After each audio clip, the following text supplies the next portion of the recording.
Hello friends, in today's video session we are going to see the chapter 2 of 9th standard Maharashtra State Board Geography syllabus, that is endogenetic movements. Okay, so before discussing the endogenetic movement, their different characteristic properties, how they occurs, let's throw some limelight on this newspaper snippet. So what this newspaper snippet tells us, so it is related to Nepal's earthquake. Okay, so Nepal devastated because of earthquake, and that snippet is over here. So let's see what it is exactly. So powerful earthquake rocks Nepal, nearly 1500 kills. Okay, so you can see here image, two big tremors. One is 7.9 Richter scale, another one is 6.6 Richter scale. Epicenters, where epicenter of that particular earthquake uh, is there. So it is a Lamjung in Nepal. Okay, so how many death occurs in different region, that is also mentioned over here.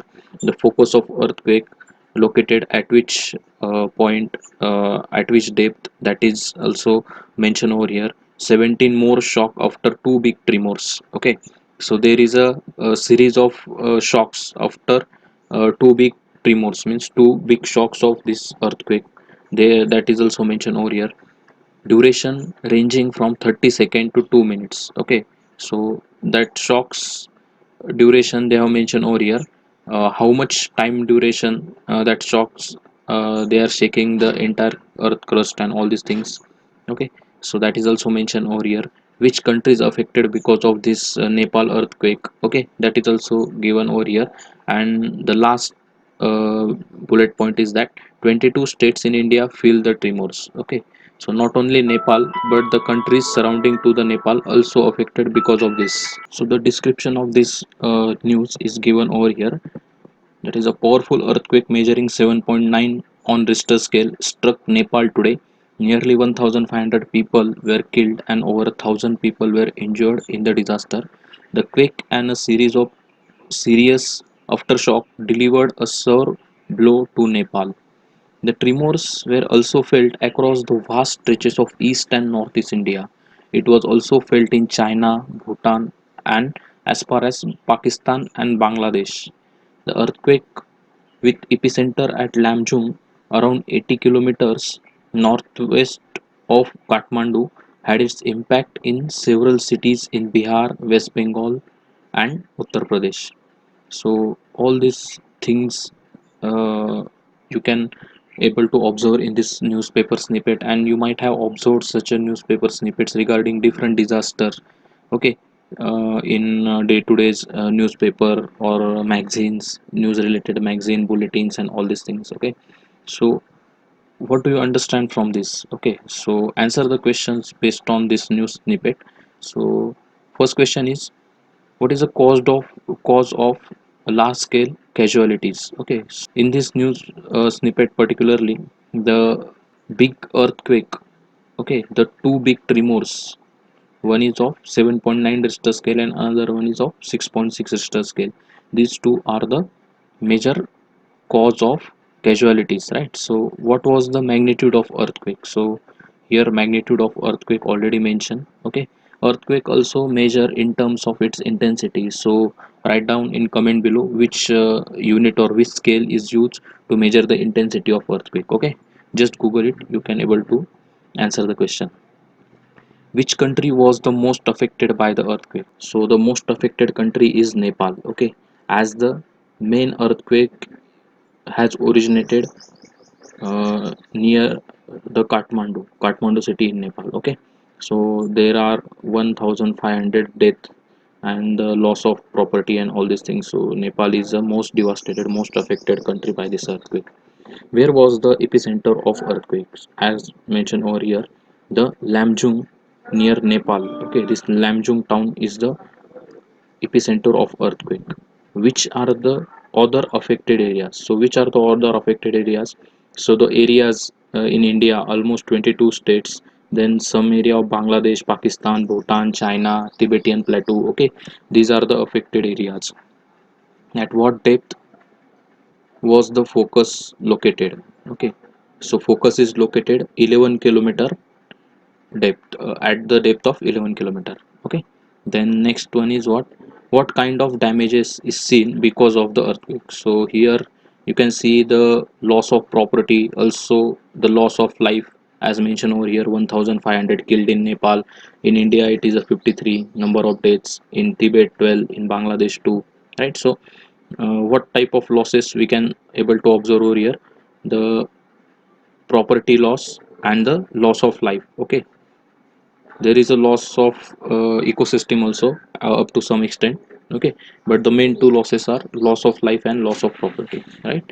So these two questions I leave for you, so you can answer this question in comment below. Okay, so such a various natural events occur on the earth from time to time. For example, flood, storms, snowfall, extreme rainfall, etc. Similarly, because of the movements below the Earth's surface, natural events like earthquake and volcanic eruptions occurs. For the organism living on the Earth, these events are disastrous. There is a loss of life and property because of natural calamities. In this lesson, we will get introduced to these endogenetic moments. So, what is the mean of this endogenetic word? It is internal, endo, inside the earth, endogenetic, the origin of movement which is inside the earth or in the internal part of the earth, known as endogenetic movement. Okay, so this endogenetic movement we are going to see in this particular chapter. Before that, let's do one small activity.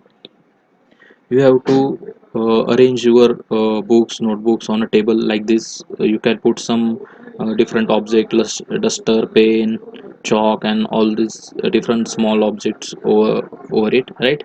uh, First of all, you have to take out one book or notebook immediately. Okay, suddenly you have to take out the one notebook. So what happened, you have to see.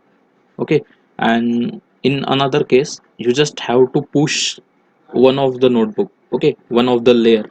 Okay, so what happened, you have to observe. Okay, so from that you can able to understand the sudden movements and slow movements, okay, which happens inside the earth. Okay, so the geographical explanation of this particular activity is mentioned over here. Okay, so earthquake and volcanoes are occur because of instability in the interior part of the earth. This instability is created due to movements occurring in the earth's interior. Okay, so because of this instability, this endogenetic movements occur, and because of this endogenetic movements, the events like earthquake and volcanoes occurs. Okay, and there are disasters in different parts of world because of such a endogenetic activities. Generally, the movements in the earth's interior occur in upper layer of mantle. Okay, so what is this mantle and what are the different layers of the earth? Okay, we have already studied in our lower standards, right? So there are different layers of the earth: the core, inner core, outer core, then mantle, inner mantle, upper mantle, right? Then there is a crust, asthenosphere, and all these things we have seen, right? Tremendous energy is released by radioactive materials in the mantle. Okay, so there are different radioactive materials, and as we all know, radioactive materials emit the energy. Okay, so because of this tremendous energy, the rock gets converted into magma. Okay, very hot liquid fluid. Okay, of different minerals and rock parts known as magma. Okay, the energy waves travel from one place to another. These energy waves travels from one place to another. Due to such a flow of energy, instability is caused in the mantle. The movements are classified on the basis of their velocity, direction, and landform as they produced. Okay, so as it is a fluid magma, it flows from one place to another place, and during the movement of this magma, okay, so earth crust sometime it shakes. If there is a some weak point in the earth crust, from that particular weak point, that magma comes out. Okay, it erupts outside the crust. Okay, and volcano occurs at that location. So in this way, volcanoes and earthquake occurs. Okay, there are many different endogenetic processes occurs because of this particular movement of magma. Okay, hot, semi-solid, liquid, uh, portion of rock, okay, inside the earth, right? So, and these moments are classified based on these three parameters. You have to remember these three parameters: velocity, direction, and the landform. Okay, so let's see the classification over here. Classification of internal moments. Okay, so here, on which basis we have classified the internal moments, it is mentioned over here, and the different moments is mentioned in the uh, this column, right? So because of velocity, okay, on the basis of velocity we can classify the endogenetic moments or the internal moments of earth in two parts: slow movements and sudden movements. In case of slow movements, okay, you can consider the formation of mountains and continents. Okay, so as you might have heard about the how continents are from, okay, so continental drift theory and all this thing, okay.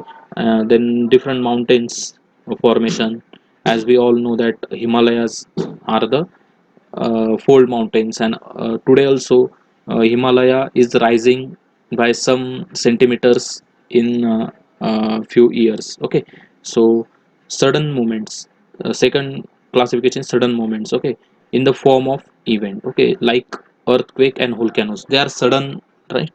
If they are slow, then we didn't experience such a slow moments now, as they are sudden, that's why we are getting shocked because of this earthquake and all this thing. Okay, then the second base for classification of this endogenetic movement is direction. So horizontal movements, okay, horizontal movements, you can take example of lava, plateau formation, okay. Some are upward movement, upward and downward movements, okay. So what is this upward and downward movements? There are different rift valleys or block mountains formed because of the uh, movement of earth crust, okay, because of this endogenetic movement. And because of upward movement, block mountain form. Because of downward movement, there might be formation of rift valley, and then landforms, okay.